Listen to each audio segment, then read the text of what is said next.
ሰላም አለይኩም ወራህመቱላሂ ወበረካቱ። ሰላም ጤና ይስጥልን። ውድና የተከበራችሁ ቻናሌ ቤተሰቦች እንዴት ናችሁ? ደህና ናችሁ? እንዴት ዋላችሁ? እንዴት ከረማችሁ? እንዴት ቆያችሁ? እንዴት ናችሁ? ሁሉ ሰላም፣ ሁሉ አማን አለው አልሐምዱሊላሂ ረቢል ዓለሚን። እናንተ እንዴት ናችሁ? ብርድ እንዴት ይዟችኋል? አሁንማ ያወጣ ነው ኢንሻአላህ። እኔ ሰሞኑን ትንሽ ረገብ ብሏል። እንግዲህ ከዛ ልክ ደግሞ አሁን ረመዳን ደርሷል። ረመዳን ሲደርስ ያኔ ሞቅ ይላችኋል፣ ወደዳችሁም ጠላችሁም። ምክንያቱም መጥበቅ ስለሚበዛ ማለት ነው። እና ጠብቅ እና እንዴት ናችሁ? ቻናሌን ሰብስክራይብ፣ ሼር፣ ኮሜንት ያደርጋችሁ ከኔ ጋር አብራችሁ ቆዩ። ዛሬም እንግዲህ ብቅ ብያለሁ። ዛሬ በሄርሜላና በሩታ ነው የመጣሁት። አቤልን መሀል ላይ አድርጋ እንግዲህ ሄርሜላ ወደ ሩታ መታለች። አብርሽን የምትፈልጊው ነገር ከሆነ ልልቀቅልሽ ከህይወታችሁ ጉልቅ ብዬ ወጥቼ ራሴን አጽናናሁና ራሴን ያበረታታው እንደምንም ብዬ ሊኑር ያርቻት ነው። እንግዲህ ሩታ ምን ያልፈልገው እንደ አኝኬ የተፋሁት ነው ብላ መልስ የሰጠች ነው። ነገር ግን እኔ እንዳሳብ ሄርሜላ መሀላቸው ላይ ብትወጣ ይላለሁ። ሄርሜላ መሀላቸው ላይ ሄርሜላ፣ አቤል፣ ቡሩክ በመሀላቸው ላይ ቢወጡ ምክንያቱም ሩታ እልህ ይዟት ነው። ለምን እልህ ያዛት ምክንያት ቢኖር ምንድን ነው? ከዚህ በፊት እንዳያችሁት ብዙ ነገሮች ስለተደረጉባት ያኔ ኦርጉዝ ሆና እሱ ስለሚነው እሱ አሻፈረኝ አልፈልግም ብሎ እንግዲህ ከሄርሜላ ጋር እንደዚህ ያሉ የከረሙት የነበረው። አሁን ደግሞ ልጁ ሲወለድ ልጁ ሲጫወት ሲሲቅ ሲያየው የራሱ ልጅ መስሎ ታየው። ምክንያቱም መጀመሪያ ጊዜ በሆዷ እስካለ ድረስ ወይ ሆዷ ላይ ያዘችው ሰዓት ድረስ ሃይ የኔ አይደለም ብሎ አስቦ ይሁን ተወልዶ እንደምፈልገው አይነት ልጅ ይሆናል ብሎ አላስቦ ይሁን እኔ አላቅም።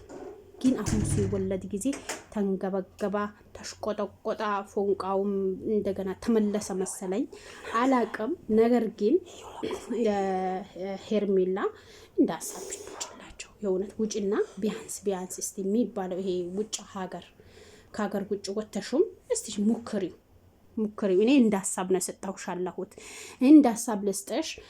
ምክንያቱም ባለፈው ሌሊት እንደ ጅብ እንግዲህ ጅብ ነው በዛ ሰዓት እንግዲህ እንትን የሚለው እንደ ጅብ ሴት ልጅ አራ ክብር ያስፈልጋታል። ሴት ልጅ ከ12 ሰዓት በኋላ ከቤት መውጣት የለባት። በቃ አለቀ። ከ12 ሰዓት እንደው አለፈ ቢባል እስከ 1 ተኩል እስከ 1 ሰዓት እስከ 2 ሰዓት ድረስ ምናልባት ስራ ቢዚ ሊያደርጋት ይችላል። የተለያዩ ነገሮች ሊኖሩባት ፕሮግራም የሚባል ጉዱም ሊኖር ይችላል። ስለዚህ አሁን አንቺ ባለፈው ስንት ሰዓት ነው የመጣሽው? 12 ሰዓት ከምናምን ነው የመጣሽው። ያኔ 6 ሰዓት ከምናምን ማለት ነው። እና ያ ጥሩ አይደለም። ምክንያቱም እነዚህ ልጆች ግን እናንተ ግን በነገራችን ላይ ማለት ነው በወሬ መሀል ልምጠና አብራምን ልብ ብላችሁታል። በአላህ ወይኔ የእውነቴ ነው የሚላችሁ እንትና መጀመሪያ ጊዜ ሩታን የሚለማመጣት የነበረው ሰውዬ ልክ ሄርሜላ ስትመጣ የሆነ ቆፍጠን ኮስተር ለማለት ሙከራ አደረገ ማለት ነው። ያ ማለት ምን ማለት ነው? የእውነት ኧረ ቢስሚላህ ያስጠላል፣ ወላሂ ያስጠላል። በጣም ነው የሚያስጠላው። ምክንያቱም እንዴ ምን ሚሉት ጉድ ነው፣ ምን ሚሉ ሽግ ነው። ኧረ ዋጋ ሚልሽን ብሬ መልሻል አሉ ሰውዬው በተረት። ኧረ ጎበዝ። ስለዚህ ምን ሚሉት ጉድ ነው። የእውነቴ ነው የሚላችሁ። መጀመሪያ ጊዜ የተለማመጣት ነበር። ከኔ ጋር መተኛት ካልፈለግሽ እዚህ ጋር ትተኛለሽ፣ ምንድነው ትራስ ይገድባለው፣ አልተኛመም ካልሽ ደግሞ ይሄው እንትን ላይ ኩርሲ ላይ ተኛለው ምናምን ነገር ያለ ያሽቀበጠ ያለ። ሄርሜላ ስትመጣ ልጁን በዚህ ሰዓት ይዘሹ አትሄጂም ያድራለው ካልሽ ሮም እኔ ይዤ ውጭ ያድራለው። መጀመሪያ አብረን እንዲደር ያላሰውዩ ማለት ነውና ተቀያየረ በዚህ ልክ ማለት ነው። ስለዚህ ይሄ እኮ የፈሩ ፍቅር ያስመሰሉ ትዳርና ያስመሰሉ ፍቅር አለ ብዬ አላምንም እንደራሴ ማለት ነውና ሄርሜላን በዛ ሰዓት ምን ልትሰሪ መጣሽ? በዛ ሰዓት ማለት ነውና እኔማ አብረን እናመሻለን ብለን ነው ምናምን አብረን እናመሻለን ማለት እኮ ያኔ እንዳልኳችሁ ከ12 ሰዓት እስከ ቢያንስ በዛ ቢባል ወይን ካንቺ ጋር ሰው አለ ከተባለ 4 ሰዓት 4 ተኩል በቂ ነው። እና በዛ ሰዓት እንደ ጅብ በማታ ምን አሸጋግረሻል? አረ ወደ ዛሬ ሬሴ ልምጣና አሁን ሩታም ቀብረር ሽብርቅ ብላ ቆማ ያየቻቸው ነው።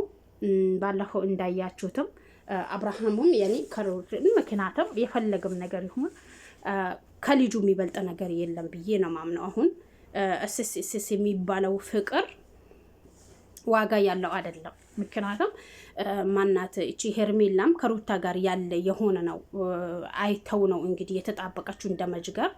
ከዛ ልክ ደግሞ ልጅ ተወልዷል መሀላቸው ላይ መጀመሪያ ላይ በፍቅር ስለተፋቀሩም ስለተጋቡ መሰለኝ አሁን ልጅ ተፈጥሯል። ልጅ እስከተፈጠረ ድረስ ደግሞ ሄርሜላ እንዳሳብ በመሀላቸው ብትወጪ ይላለው እንዳሳብ ማለት ነው። ምክንያቱም እነኚህ ሰዎች በቃ ልጃቸው ያሳድጉ።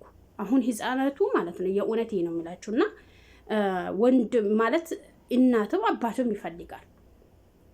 ከአባት ጋር ይደግ ቢባል የእናት ጡት የእናት ትንፋሽ የሚያስፈልገው ጊዜ ላይ ነው አለ ህፃኑ ማለት ነውና አይሆንም ከእናት ጋር ይሁን ከተባለ ደግሞ አባትዮ ደግሞ እንግዲህ እንዳያችሁት ነው። አሁን ትናንትና አምጥቶ ሲሰጧት እኔ ካሁን በኋላ እዚህ ጋር ሰው ሊኖር አልፈልግም። ምክንያቱም እሺ አብርሃም እዛ ጋር ከልጅቱ ጋር እሺ ግዳሚ ያልከ ነው። ማናት ሩታ ደግሞ የራሷን ህይወት ይመራለው ብላ ምናልባት ያመነችበት ነገር ከሆነ የራሷን ህይወት ብትመራ ምን አለበት?